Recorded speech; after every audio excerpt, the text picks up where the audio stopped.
ہمیں خبر ہے لٹیروں کے سب ٹھکانوں کی، شریک جرم نہ ہوتے تو مخبری کرتے۔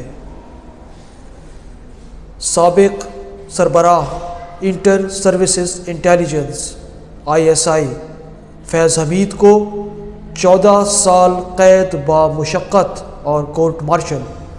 یہ اتنی بڑی خبر ہے کہ سقوط ڈھاکہ کے بعد شاید پاکستان کی سب سے بڑی خبر۔ حکومتی حلقوں میں خوشیوں کی لہر، وزیر الف سے لے کر وزیر یہ تک مسکراہٹیں چھپائی نہیں جا رہیں، اور یہ کہنا کہ جب فیض حمید کو سزا ہو سکتی ہے تو اس کے بعد عمران خان کا نمبر یقینی۔ اپوزیشن کی چہمگوئیاں کہ اب تیرا کیا ہوگا کالیا۔ کالیا کا کہنا کہ سرکار ہم نے تو آپ کا نمک کھایا۔ سرکار کا جواب کہ پھر گولی کے لیے بھی تیار ہو جاؤ۔ میں ہوں راشد اعوان اور آپ دیکھ رہے ہیں خبر بصر۔ خبر بصر کی جانب سے آپ کو چینل پر خوش آمدید۔ شبہ فیض حمید کا کورٹ مارشل پاکستان کی تاریخ کا اہم ترین واقعہ ہے کہ چلو ایک بار کہیں نہ کہیں کبھی نہ کبھی یہ بات طے تو ہو جائے کہ اس ملک میں ہو کیا رہا ہے، کب سے ہو رہا ہے، لیکن کب تک ہوگا اس کا طے ہونا اب نوشتہ دیوار نظر آ رہا ہے۔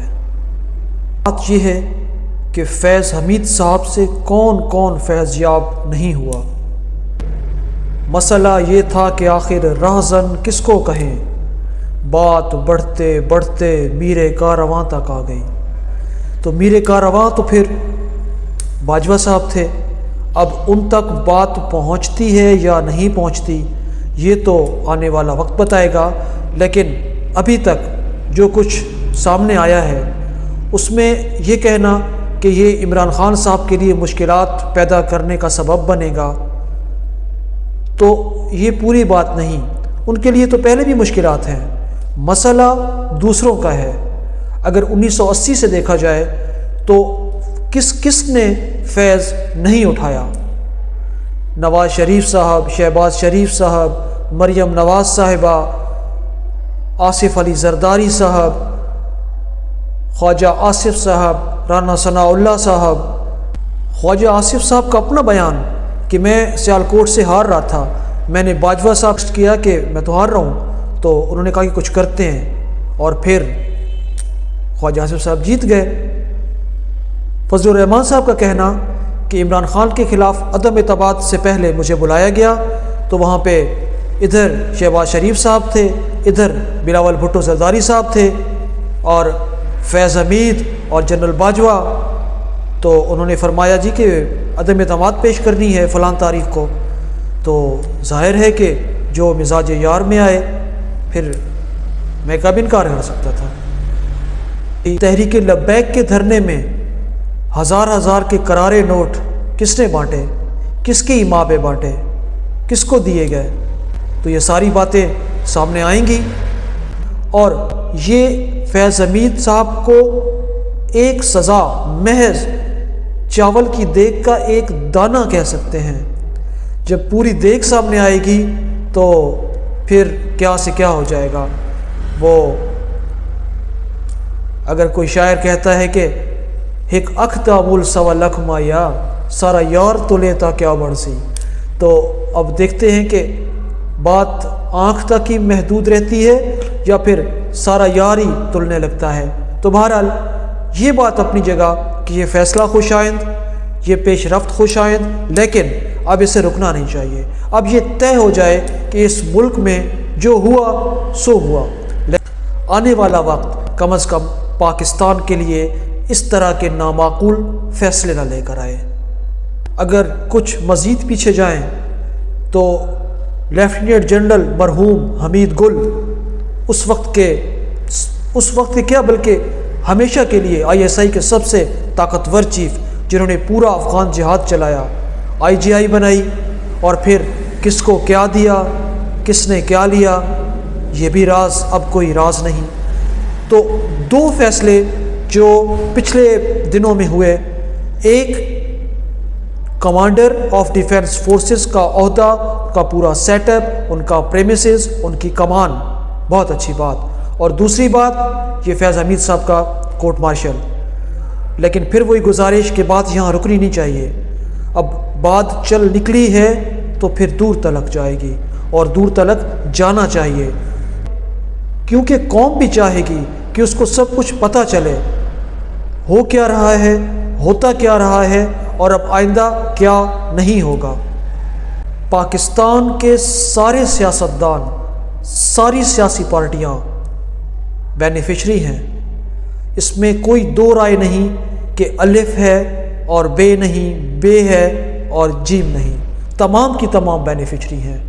اور یہ اپوزیشن میں ہو یا حکومت میں، ان کا ایک غیر تحریر شدہ معاہدہ ہے کہ محبتوں میں ہر ایک لمحہ وصال ہوگا، یہ طے ہوا تھا، بچھڑ کے بھی ایک دوسرے کا خیال ہوگا، یہ طے ہوا تھا۔ تو اب جو یہ طے پا چکا ہے، جو سیٹلمنٹ ہو چکی ہے، اس کو ڈس سیٹل کون کرے گا؟ کوئی تو کرے گا، اور کرنی چاہیے۔ وہ جو فیض احمد فیض نے کہا تھا کہ وہ صبح کے جس کا وعدہ ہے، جو لوح ازل میں لکھا ہے، ہم دیکھیں گے، لازم ہے کہ ہم بھی دیکھیں گے۔ چلیں، ہم تاج اچھالنے اور تخت گرانے کی بات نہیں کرتے، لیکن وہ صبح دیکھنے کی امید تو رکھ سکتے ہیں۔ فیض حمید صاحب کو کچھ کیسز میں سزا ہو چکی، اور ایک اعلامیہ کہ ابھی 9 مئی کے کیس مزید کھلیں گے اور ان کا فیصلہ علیحدہ سے ہوگا۔ تو کیا فیض حمید صاحب کو سزا ہوگی؟ ان کے رفقا، ان کے فیسیلیٹیٹر، ان کے موٹیویٹر، ان کے انویسٹر، اور پھر نہ جانے کہاں کہاں کون کون اس میں شامل ہوگا، اور پھر وہ شاید زبان حال سے یہ بھی کہیں کہ تم سمجھتے ہو کہ میں صرف زباں کھولوں گا، بات بازار میں رکھ دوں گا، دکان کھولوں گا، پھر تیری ذات پہ انگشت نمائی ہوگی جب میں لوگوں پہ کوئی اور جہاں کھولوں گا۔ تو خیر، وہ تو جب جہاں کھولیں گے، لیکن اب یہ بات پوری طرح عیاں ہو چکی کہ یہ معاملہ اب رکے گا نہیں، اب چل سو چل۔ اچھا، فیض حمید صاحب نے اپنی گواہان میں 90 نام دیے، 90 نام۔ ان میں اگر فوج سے بات کریں تو نوید مختار صاحب بھی تھے، اور جو اب ریٹائرڈ ISI کے چیف ہیں نوید انجم صاحب، وہ بھی تھے، اور ان کے باس جنرل باجوہ صاحب بھی تھے۔ سیاستدانوں میں وہ تمام لوگ شامل تھے جو جنرل فیض سے فیض یاب ہوئے، لیکن 90 میں سے صرف 3 لوگ ایز اے گواہ پیش ہوئے، 87 لوگوں نے پوچھا ہی نہیں۔ تو اس سے یہ بات بالکل سامنے آ جاتی ہے کہ جب مشکل وقت پڑتی ہے تو پھر کوئی ساتھ نہیں دیتا، بلکہ وہ کیا کہ سایہ بھی ساتھ چھوڑ جاتا ہے۔ 9 مئی کے حوالے سے ابھی فیض حمید صاحب کو سزا نہ دینا، اس سے ایک بات کچھ واضح ہوتی ہے کہ ابھی عمران خان صاحب پہ دباؤ مزید بڑھایا جائے گا۔ حمید صاحب کو 14 سال کی سزا ہو چکی، اور یہ ثابت کر دیا گیا کہ 0 ٹالرنس، لیکن ابھی بھی ایک کھڑکی کھلی ہے جس سے تازہ ہوا چل سکتی ہے، اور وہ یہ کہ اگر اس موقع پر بھی کوئی ریاست اور عمران خان صاحب کے درمیان کچھ مفاہمت ممکن ہو سکے تو یہ پاکستان کے لیے بہت بہت زیادہ فائدہ مند ہوگا۔ اب دیکھیں، عمران خان صاحب نے اب تک کوئی لچک نہیں دکھائی، اب شاید ایسا ہو جائے، اور کاش کہ ہو جائے۔ اب بات عمران خان صاحب پہ بھی کہ وہ کسی طرح مان جائیں، کچھ شرائط وہاں سے، کچھ شرائط یہاں سے، اور کسی طرح یہ مفاہمت قرار پا جائے۔ جس طرح وہ نواز شریف صاحب جب گئے تھے نا لندن، تو 50 روپے کے اسٹامپ پیپر پر شہباز شریف صاحب نے ضمانت نامہ لکھا اور وہ چلے گئے۔ تو چلیں، 50 نہیں، 100 نہیں یار، 500 1000 کا کوئی اسٹامپ پیپر لے آؤ کچھ لکھ لکھا لو، کچھ لکھت پڑھت کر لو، کچھ قول قرار کر لو، کچھ کر لو یار۔ اور اب پی ٹی آئی کے کارکنان اور یہ جو اسمبلی میں عمران خان کے نام پہ ووٹ لے کے بیٹھے ہیں، ان پہ بھی بات آتی ہے کہ اب پتہ چل جائے گا کہ دودھ پینے والا مجنو کون ہے اور خون دینے والا کون، کیونکہ اب بات دوستی کی نہیں حوصلے کی ہے۔ تو دیکھتے ہیں حوصلہ کون دکھاتا ہے اور دم دبا کے بھاگ کون جاتا ہے۔ چلیں، عمران خان نے تو جو بویا کاٹ لیا اور جو بچا کاٹ لے گا، لیکن وہی بات پھر پہلے والی کہ تیرا کیا بنے گا کالیا۔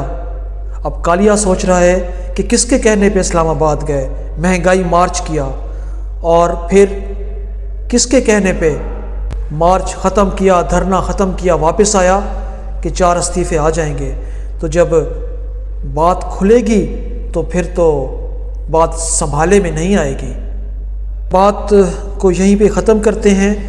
لب لباب یہ کہ طاقت ہمیشہ کے لیے کسی کی نہیں، صرف الحکم للہ، باقی جو کچھ ہے کل نفس ذائقۃ الموت۔ مجھے یہاں پہ اجازت دیجیے، خبر بصر کو سبسکرائب کر لیجئے، اپنا بہت خیال رکھیے گا۔ پاکستان زندہ باد۔